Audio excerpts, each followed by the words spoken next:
Hey YouTube, well this is a video response to a video named Yellow Light of Death 80 GB PS3 and then in parentheses 4 USB/multi-reader.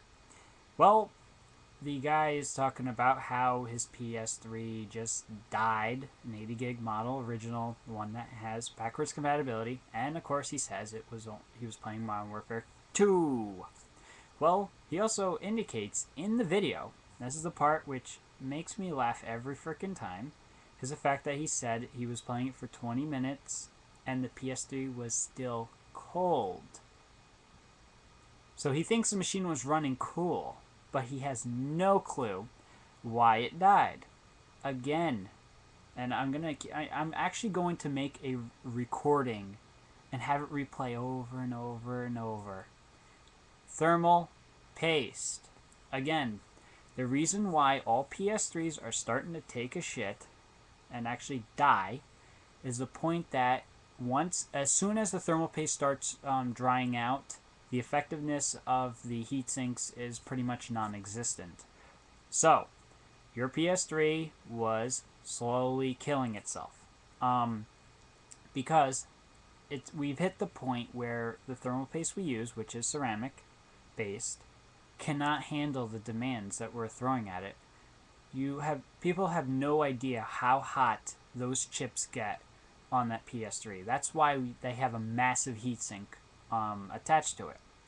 Well, with that heatsink in between, again, there's thermal paste. Every single PS3 repair video I've watched, every single one, there's not one that actually had thermal paste in a proper condition.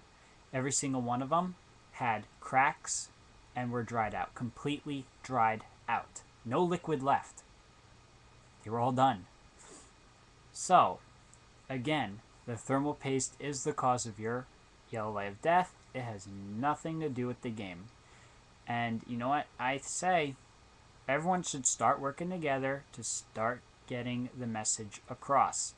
Because, as I said, I fix computers for a living, and up until about last year where I started seeing thermal paste issues left and right. Again, my girlfriend's computer was the first one I ever witnessed, and I'm like, oh yeah, it's probably the heat sinks are clogged, or maybe the fan's dirty, maybe, that's why your machine's shutting off every 10 minutes. And this is a computer, a desktop computer, by the way.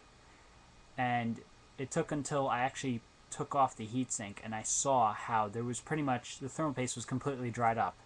There was no effectiveness whatsoever, so the heatsink would remain ice cold and not withdraw any heat.